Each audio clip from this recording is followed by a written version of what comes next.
नमस्कार, मैं हैना प्रसून बहुत बहुत स्वागत करती हूँ आप सभी का अपने चैनल हैना प्रसून एस्ट्रोलॉजी में।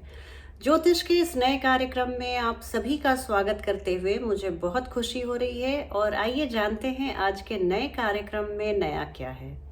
तो देखिए, अभी हमने हाल ही में शनि गोचर पर सैटर्न ट्रांजिट पे 3 वीडियोस अपलोड की है। आप उनका आनंद तो ले ही रहे हैं और इनके साथ ये नया वीडियो है गुरु बृहस्पति के गोचर पे जो होने वाला है 15 मई 2025 को। तो ये वीडियो जुपिटर ट्रांजिट 2025 पर है और ये गुरु बृहस्पति सर्वाधिक शुभ फल प्रदायक ग्रह होते हैं। हमारी कुंडली के किसी भी भाव के स्वामी हो, पर इन जनरल हमारी कुंडली के 65 से 70% भावों के कारक होते हैं। अब यहाँ पर तात्कालिक तौर पर वो मारक हैं, बाधक हैं, जो भी हैं, पर गुरु बृहस्पति तो गुरु बृहस्पति हैं और इनकी कृपाओं से हम कभी भी अपने आप को वंचित नहीं कर सकते हैं। इनका गोचर एक वर्ष की बहुत बड़ी घटना होती है। ज्योतिष के जानकारों और ज्योतिष में रुचि रखने वाले लोगों के लिए ये एक बहुत वर्ष की सबसे बड़ी घटना होती है। और यहाँ पर हमें ये जानना होगा कि शनि देव के बाद गुरु बृहस्पति ही सबसे धीमे चलने वाले ग्रह हैं। तो धीमे चलने वाले जितने भी ग्रह हैं, स्पेशली शनि देव और गुरु बृहस्पति, ये हमारे जीवन में बहुत प्रभाव रखते हैं। इनका ट्रांजिट बहुत इम्पैक्टफुल होता है और इसी के बारे में आज का ये वीडियो है।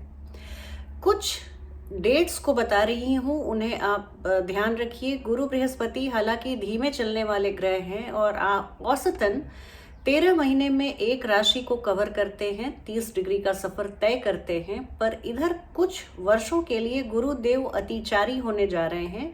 अतिचारी का मतलब होता है अपने मूवमेंट में बहुत स्पीड लाना। तो इस तरह से वो बहुत जल्दी जल्दी बैक एंड फोर्थ कर्क में आएंगे, फिर कंबशन का समय आएगा। इस तरह से मैं आपको कुछ डेट्स बता रही हूँ, आप नोट कर लें।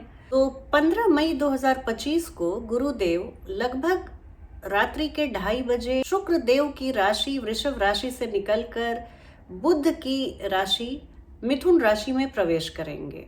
और यहाँ पर 15 मई से लेकर 9 जून तक वो अपना सफर तय करेंगे और 9 जून को वो हो जाएंगे सूर्य देव से कंबस्ट। 9 जून से 9 जुलाई तक कंबशन का गुरु बृहस्पति अस्त रहेंगे और इस कंबशन की स्थिति को इस गुरुदेव के कंबशन को हम बोलते हैं कि तारा अस्त हो गया और उस समय विवाह जैसे मांगलिक कार्यों पर पाबंदी लग जाती है। अब विवाह और मांगलिक कार्यों की शुरुआत 9 जुलाई के बाद ही होगी, जब गुरुदेव फिर से उदित होंगे और वो आसमान में दिखाई देने लगेंगे।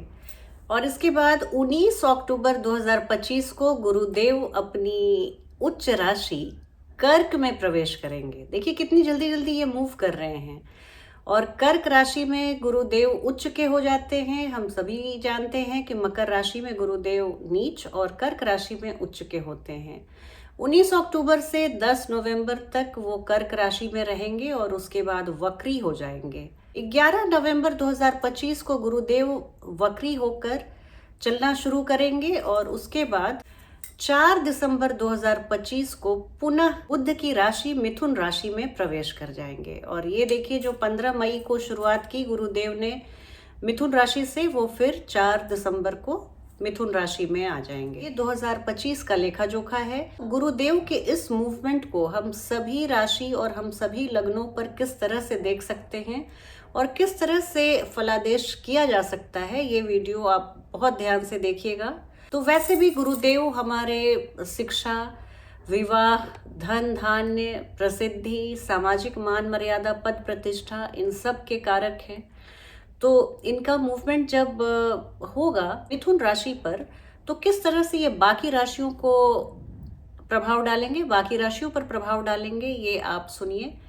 तो अगर आपका लग्न या चंद्र राशि मेष है, तो देखिए गुरुदेव आपके 9वें भाव के और द्वादश भाव के स्वामी होकर आपके तृतीय भाव में आएंगे, जो ये बताते हैं कि आपके छोटे भाई बहनों से संबंध तो बहुत मधुर होंगे, क्योंकि गुरुदेव की दृष्टि इस बार तुला राशि, स्वराशि में ही अपनी धनु राशि और कुंभ राशि पर पड़ेगी। तो देखिए, आपके तृतीय भाव में मिथुन राशि है और मिथुन राशि में उनका गोचर हो रहा है, तो जो सबसे पहली बात, वो आपके शरीर में थोड़ा सा आलस्य भर जाएगा। और इस आलस्य को आप घर करने मत दीजिएगा, अपने कंफर्ट जोन से थोड़ा सा बाहर निकलिएगा, एक्स्ट्रा माइल चलिए। आपके आलस्य के चलते कहीं नौकरी पेशा में कोई रुकावट ना आ जाए, बाधाओं का सामना ना करना पड़े, इसका आप ध्यान रखिए। और अब चलती हूँ, जैसे आपके तृतीय भाव में गुरु बृहस्पति का गोचर होगा तो आपकी छोटी यात्राएं बहुत बढ़ जाएंगी, धार्मिक यात्राएं बहुत बढ़ जाएंगी, घर में मांगलिक कार्य जरूर होंगे। जब गुरुदेव कर्क राशि में 19 अक्टूबर के लगभग प्रवेश करेंगे तो निसंदेह आपके यहाँ खुशियों की सौगात, कुछ मांगलिक कार्य जैसी स्थिति को मैं अवश्य देख रही हूँ। भाई बहनों से, छोटे भाई बहनों से अनबन था तो वहाँ पर आपको बहुत एक अच्छी सफलता मिलेगी, रिश्तों में प्रगाढ़ता और रिश्तों में मिठास आएगी। जीवन साथी से कुछ अनबन की स्थिति थी तो वहाँ पर देखिए ट्रांजिट का गोचर, ट्रांजिट के गुरु आपको बहुत फायदा देंगे। ये सारे फलादेश तभी आप पर लागू होंगे जब आपकी गुरु बृहस्पति की महादशा या अंतरदशा चल रही हो। और अगर नहीं चल रही है तो ट्रांजिट से बहुत कोई बड़ा प्रभाव नहीं पड़ने वाला है, अकेला चना भाड़ नहीं फोड़ता है, तो वही वाली स्थिति होगी। और अगर आपकी गुरु की महादशा या अंतरदशा या प्रत्यंतर दशा चल रही है तो ये आप फलादेश बहुत ध्यान से सुने। छोटे भाई बहनों के स्वास्थ्य में भी सुधार आएगा। अगर वो किसी बीमारी से जूझ रहे थे तो वहाँ भी उनको बड़ी सफलता मिलेगी, स्वास्थ्य लाभ होगा। और इसके अलावा जीवन साथी से आपके संबंध प्रगाढ़ होंगे। बिजनेस पार्टनरशिप में आपको एक गजब की पकड़ होगी, अपने व्यवसाय में, अपने बिजनेस में आप बहुत अच्छा करेंगे। और यहाँ से देखिए कि गुरुदेव की उनकी नवम दृष्टि आपके इच्छा पूर्ति के भाव, एकादश भाव पर पड़ रही है, जो कि बहुत बड़ी खुशखबरी है। बहुत लंबे समय से सोचा हुआ कुछ कार्य आपका पूर्ण होगा और आपका मन हमेशा पुलकित रहेगा। गुरुदेव बहुत आशावादिता भी देते हैं। ये आपको अपने नेगेटिव थॉट पैटर्न को तोड़कर एक पॉजिटिव थॉट पैटर्न की ओर लाने की चेष्टा करेंगे। तो मेष राशि वाले लोगों के लिए गुरु का ये गोचर बहुत ही शुभकर रहने वाला है, श्रेयस्कर रहने वाला है।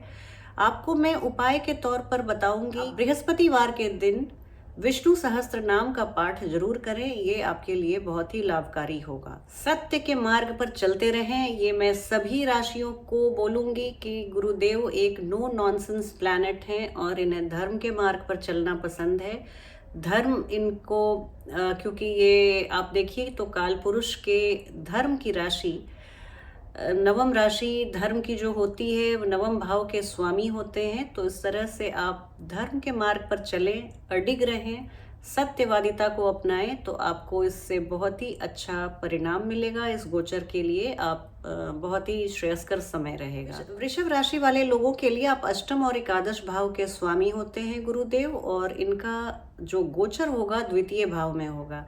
द्वितीय भाव में गुरुदेव आएंगे तो थोड़ा सा आपको रुपए पैसों में संचय करने में आपको तकलीफ हो सकती है। रुपए को संचय करने में आप एक चीज़ का ध्यान रख सकते हैं कि आप बड़े निवेश कर सकते हैं, आप लॉन्ग टर्म इन्वेस्टमेंट कर सकते हैं, ये आपके लिए अच्छा रहेगा। घर परिवार में भी आपके थोड़ा सा मैं इम्बैलेंस की स्थिति देख रही हूँ, लेकिन अंततः गुरु बृहस्पति तो एक शुभ फल प्रदायक सौम्य ग्रह हैं, तो यहाँ मैं कुछ ज़्यादा डैमेज तो नहीं, पर आपकी वाणी में कुछ गंभीरता आ सकती है। आप जो पहले हल्के फुल्के मूड में रहते थे वहाँ पर आप लाइफ के लिए थोड़े से सीरियस हो सकते हैं, इस तरह की स्थिति हो सकती है। तो गुरुदेव यहाँ से पंचम दृष्टि से आपके षष्ठम भाव को देखेंगे। आपके शत्रुओं की संख्या में हो सकती है थोड़ी बढ़ोतरी हो जाए, क्यों ना हो। जब गुरुदेव का गोचर ऐसा होता है, जब व्यक्ति के अच्छे समय चलते हैं तो खुश होने वाले भी कम लोग होते हैं, पर उनसे जलने वाले और ईर्ष्या करने वाले और उनसे प्रतियोगिता रखने वाले लोगों की भी एक बाढ़ सी आ जाती है। तो वही स्थिति आपके लिए होने वाली है। गुरु बृहस्पति को आपकी राशि बहुत पसंद है, और यहाँ पर देखिए कि शुक्र देव गुरु बृहस्पति की ही राशि में उच्च अवस्था को प्राप्त होते हैं। तो दोनों गुरुओं में एक बहुत ही अच्छी फ्रीक्वेंसी मैच करती है, ट्यूनिंग बहुत अच्छी है। तो षष्ठम भाव में आपके हो सकता है कि बिना बात के आप लोगों से शत्रुता ना पालें, वाणी में मधुरता बनाए रखें, और यहाँ आपके पुराने कर्जे से आपको निजात मिल सकती है। कर्जा चुकाने का ये समय है। डेली रूटीन में आप बहुत ध्यान आप बहुत अच्छा करेंगे। अपने डेली रूटीन को आप मेंटेन रखेंगे। आपके घर में अगर कोई पेट है, कोई पालतू जानवर है, तो उसके भी स्वास्थ्य में, अगर उसका स्वास्थ्य खराब चल रहा था तो वहां पर भी मैं एक बहुत ही अच्छा समय देख रही हूँ। कोर्ट कचहरी के मामले में अगर कोई ऐसा मुद्दा चल रहा था तो वहां पर मैं वर्डिक्ट आपके फेवर में आते हुए देख रही हूँ। इसके अलावा देखिए, गुरु बृहस्पति की सप्तम दृष्टि आपके अष्टम भाव पर है। पैतृक संपत्ति के अगर बंटवारे की बात है तो वहां पर आपको अच्छा मुनाफा मिल सकता है। वहां से आप अच्छा पैसा आपको मिलता हुआ, वसीयत मिलता हुआ दिख रहा है। अष्टम भाव आपके रिसर्च का भी होता है और आयुष्य का भी होता है। तो निसंदेह एक बहुत ही स्वास्थ्यप्रद समय है। पुरानी बीमारियों पे विजय मिलेगी, और आपको इस बीच आप कोर्ट कचहरी का देखिए, षष्ठम भाव और अष्टम भाव दोनों पर गुरु बृहस्पति की दृष्टि है। तो ये बताती है कि आपके लिए बहुत ही एक अच्छा समय है। अगर आप गूढ़ विषयों को जानना समझना चाहते हैं, ज्योतिष को प्रैक्टिस करना चाहते हैं, ऑकल्ट साइंसेस में आप रुचि रखते हैं, तो वहाँ पर गुरु बृहस्पति आपको एक बहुत ही अच्छा फायदा करा सकते हैं, एक अच्छे समय की शुरुआत कर सकते हैं। आप इसके अलावा मैं ये भी देख रही हूँ कि आप अगर भूगर्भ वैज्ञानिक हैं या धरती के अंदर जुड़े हुए आप खनिज पदार्थों, पेट्रोलियम, रसायन, जेम्स एंड ज्वेलरी, इस तरह की आप चीज़ों का आपका नौकरी पेशा है, तो वहाँ पर भी मैं आपको बड़ी सफलता के आसार देख रही हूँ। और गुरु बृहस्पति के देखिए गुरु बृहस्पति की पंचम दृष्टि आपके षष्ठम भाव में और सप्तम दृष्टि आपके अष्टम भाव में है, और बीच में है आपके विवाह का सप्तम भाव। शुभकर्त्री जैसा योग है। विवाह के लिए भी बहुत ही अच्छा समय है। जीवन साथी से संबंध सुधारने का समय है, और यहाँ पर मैं आपको एक खुशहाल व्यक्तिगत पारिवारिक जीवन को गुजारते हुए देख रही हूँ। गुरुदेव की नवम दृष्टि आपके दशम भाव पर है। आप आलस्य को बिल्कुल पनपने मत दीजिएगा। यहाँ पर आपके नौकरी व्यापार में मैं एक बहुत ही अच्छे समय की शुरुआत देख रही हूँ। नौकरी में आपके काम को रिकॉग्निशन मिल रहा है। लोग कार्यस्थल पर आपकी वाहवाही कर रहे हैं। वरिष्ठ अधिकारी आपसे बहुत प्रसन्न नजर आ रहे हैं, और वर्क प्लेस पर एक बहुत ही फेवरेबल समय है और आपका दबदबा बनता हुआ दिख रहा है। गुरुदेव को प्रसन्न करने के लिए मैं आपको बताना चाहूंगी कि आप पीपल के वृक्ष को बिना स्पर्श किए, आप बृहस्पतिवार के दिन पीपल के वृक्ष के जड़ में आप गुड़ मिश्रित जल को अर्पित करें। इससे आपको बहुत फायदा होगा, और गुरु बृहस्पति की जो भी प्रतिकूलता होगी वहां पर समाप्त हो जाएगी, और गुरु बृहस्पति आपको अच्छा फल देना प्रारंभ कर देंगे। अब आती हूँ मैं मिथुन राशि के बारे में चर्चा करने कि मिथुन राशि वाले लोगों के लिए ये कैसा समय रहेगा। तो आपके लग्न में ही गुरु बृहस्पति आए हैं। गुरु बृहस्पति लग्न में आते हैं, तो अगर आपकी गुरु बृहस्पति की ही महादशा, अंतरदशा या प्रत्यंतर दशा चल रही है तो ये बहुत ही अच्छा समय होता है। और लग्न के गुरु बृहस्पति 100 पापों का नाश करते हैं। यहाँ से वो त्रिकोण के तीनों भावों को एक्टिवेट करते हैं, प्रथम भाव, पंचम भाव और नवम भाव। तो गुरु बृहस्पति की 5वीं दृष्टि तुला राशि पर है, आपके पंचम भाव पर है, और यहाँ पर देखिए गुरु बृहस्पति बहुत कमाल करने वाले हैं। प्रेमी प्रेमिका के लिए अगर आप प्रेम जीवन में हैं तो बहुत ही एक अनुकूल समय की शुरुआत है। आपके सारे लड़ाई झगड़े, मनमुटाव, ब्रेकअप जैसी स्थिति पर पर्दा डालने के लिए गुरु बृहस्पति आ गए हैं, और संबंध को मधुर बनाने के लिए आ गए हैं। इनकी अमृत दृष्टि आपके पंचम भाव पर है। पिछले जन्मों के पुण्य कर्मों का फल प्राप्त करने का है। इस समय आप अपने को बहुत लकी पाएंगे। किस्मत के भरोसे आप बड़े बड़े कार्यों को संपादित करते हुए दिख रहे हैं। और बच्चों के लिए अगर आप संतान पक्ष की बात करें तो आपके बच्चों के लिए एक बहुत ही अच्छा समय है, और यहाँ पर बच्चे अपनी पढ़ाई में, स्टडीज़ में बहुत अच्छा करते दिख रहे हैं। उनके कंसंट्रेशन में बढ़ोतरी है, और बच्चों को अभी अपने लक्ष्य से डिगाना आसान नहीं होगा। बच्चों की उपलब्धियों पर माता पिता को अभी बहुत खुश होने वाला समय है, एक बहुत ही अनुकूल फेवरेबल टाइम है। लग्न के गुरु बृहस्पति हालांकि आपके लिए मारक भाव के भी, सप्तम भाव के भी स्वामी हैं, पर मरा हुआ हाथी भी 1.25 लाख का होता है। बात हम यहाँ गुरु बृहस्पति की कर रहे हैं। सप्तम भाव पर दृष्टि आपके जीवन साथी के स्वास्थ्य को थोड़ा सा उतार चढ़ाव से, या आप अपने स्वास्थ्य पे थोड़ा सा उतार चढ़ाव बना हुआ है। लेकिन जहां तक बात है आपके वैवाहिक जीवन में समर्पण और प्रेम की, तो ये समय अद्वितीय रहने वाला है। गुरु बृहस्पति जब कंबस्ट हो जाएंगे तो उतना समय जो मैंने इंट्रोडक्शन में बोला है, उन तिथियों को आप एक बार ज़रूर से देख लें। वो समय थोड़ा सा आप संभालने वाला है आपके लिए। आपकी तबीयत का आप ध्यान रखें, कहीं स्वास्थ्य खराब ना हो, इसका आप ध्यान रखें। इसके अलावा मैं देख रही हूँ गुरु बृहस्पति की नवम दृष्टि आपके नवम भाव पर है। धार्मिक यात्राओं का समय है। आप जितना धार्मिक यात्राएं करेंगे उतना आपकी भाग्य वृद्धि होगी, भाग्य में बढ़ोतरी होगी। आपके पिताजी के लिए भी एक बहुत ही अच्छा समय है। पिताजी से संबंध आपके बहुत मधुर होंगे। पिताजी के आप स्वास्थ्य में अभी आप बहुत ही अनुकूलता पाएंगे। कोई पुरानी बीमारी से जूझ रहे थे तो इस गोचर के दौरान उन्हें पूर्ण स्वास्थ्य लाभ होने की संभावना है।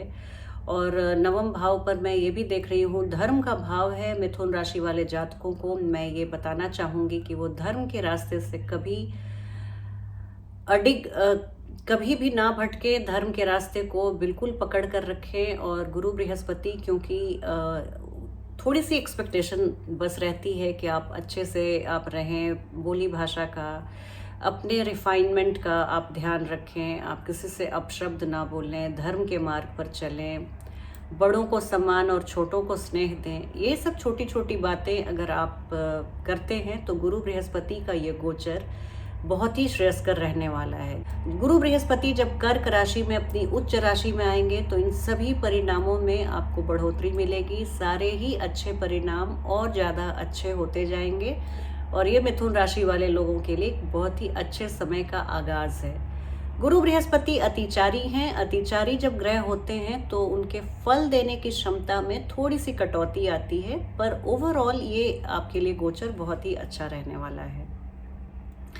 गुरु बृहस्पति को प्रसन्न करने के लिए और अच्छा उनसे परिणाम लेने के लिए और अच्छी उनसे कृपा दृष्टि पाने के लिए आप चने और गुड़ का भोग लगाकर पूर्णिमा के दिन, किसी भी पूर्णिमा के दिन श्री सत्यनारायण भगवान की कथा अपने घर में आप करवाएं, श्रवण करें या खुद से करें। इससे आपको बहुत ही अच्छा परिणाम, उत्तम परिणाम मिलेगा। और मुझे कमेंट करके ये ज़रूर बताएं कि आपकी कौन सी महादशा और कौन सी अंतर्दशा चल रही है और आपका लग्न क्या है। आज की वीडियो में बस इतना ही। चलती हूँ एक नई वीडियो में, आपसे बहुत जल्दी भेंट होगी। तब तक अपना ध्यान रखें। जय हिंद, जय भारत।